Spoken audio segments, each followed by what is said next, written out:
AB හා C කියලා දෛශික තුනක් තියෙනවලු. A හා B ලම්බක වන විට ලැම්ඩාගේ අගය. IJ දෛශික වල තියරි මතක් කරන්න. මොනවද තියරි? IJ දෛශික වලින් තියෙන දෛශික දෙකක් ලම්බකයි නම් ඒ කියන්නේ නිකන් AI ධන BJ dot CI ධන DJ මොකද කියන්න පුළුවන්? මේ ඉන්නේ අපේ පළවෙනි දෛශිකය, මේ ඉන්නේ දෙවෙනි දෛශිකය නම් මේ දෛශික දෙක අතර තිත් ගුණිතය අපි කලින් කතා කරා තිත් ගුණිතය බිඳුවට සමාන වෙනවා. බෙදෙන ලම්බකයි නම් රයිට්. බෙදෙන ලම්බකයි නම් බෙදෙනගේ තිත් ගුණිතය බිඳුවට සමානයි. අපිට පුළුවන් මේක සාමාන්‍ය විදිහට වරහණිවත් කළ සුළු කරන්න. මොකද වෙන්නේ? A වරක් AC වරක් I තිත I ධන BC වරක්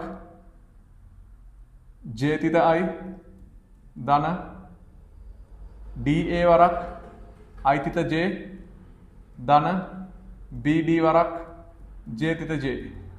ඔක සමාන වෙනවා බිඳුවට. හරි. I තිත I කියන්නේ කවුද? I ගේ මාපාංකයේ වර්ගය.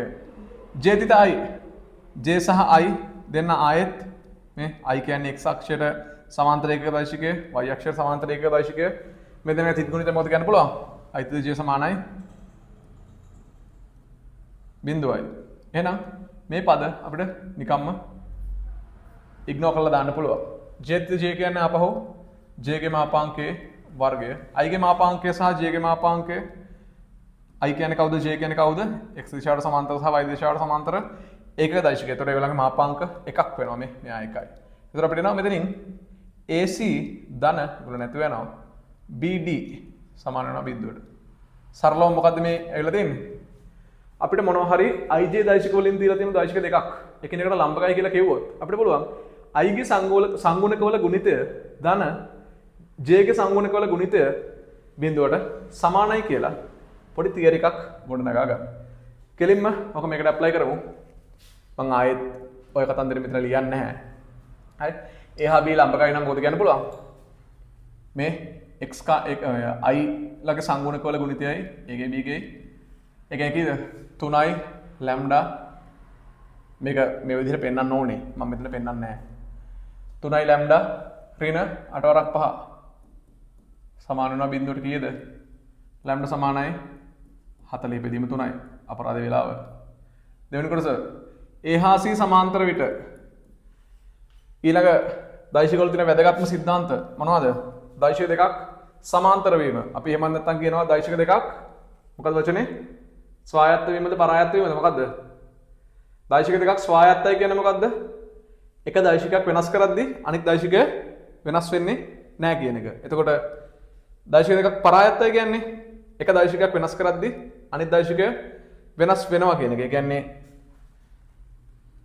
ඒ දෛශික දෙක යම්කිසි දෛශික දෙකක් මේ අපි ගත්තොත් මේ තියෙන්නේ AB කියන දෛශිකය, මේ තියෙන්නේ PQ කියන දෛශිකය නම් මේ මෙයා A නම් මෙයා 3යි A වුණොත් තව විදිහකට කිව්වොත් මේ දෛශික දෙක එකිනෙකට සමාන්තර වුණොත් අපි මේ වගේ දෛශික වලට කියනවා පරායත්ත දෛශික. මෙයා මත රඳා පවතිනවා මේ. මෙයා A මෙයා A වගේ තුන් ගුණයක්. විශාලත්වය විතරයි මේ දෙන්නගේ වෙනස. මොකද මේගොල්ලන්ට කියවනම එක්ක අපිට කියන්න පුළුවන් සමාන්තර දෛශික, එහෙම නැත්නම් පරායත්ත දෛශික.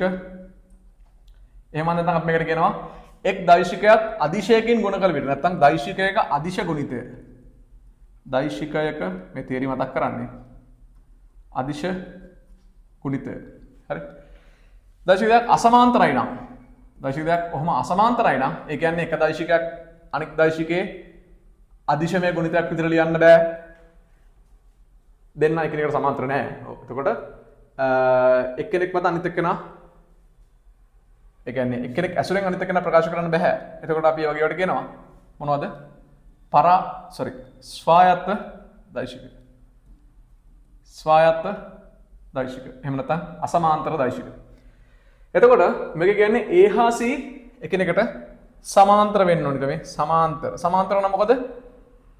එක දෛශිකයක් අනික් දෛශිකයේ නිඛිලමය ගුණාකාරයක් විදිහට ලියන්න පුළුවන් වෙන්න ඕනේ. ඒ කියන දෛශිකය අපිට දෙනවා කීයද? 3ක් i ධන 5ක් j. c කියන දෛශිකය අපිට දෙනවා i ධන mu j. අපිට මේක ලේසියෙන්ම හදන්න පුළුවන් මෙන්න මෙහෙම. කොහොමද? i ගේ සංගුණක 1යිනේ. මෙතන a ගේ ඒ දෛශිකයේ i ගේ සංගුණක එකක් කරගන්න 3ක් ගන්න එළියට. එතකොට මෙතන එනවා i ධන 5 බෙදීම 3i j. සරලයි. මේ කාටද අනුරූප? මේ මෙයා මෙයාට මේක 1යි මේක 1යි. එහෙනම් mu කීයද? 5 බෙදීම 3යි. මේ වගේ වට බොරුවට හැලි ලියලා ඉන්න එපා. mu සමානයි 5 බෙදීම 3යි. මේවා ඊසි ගණන්. චූටි උදාහරණ. අපි යන් ඊළඟ ගානට.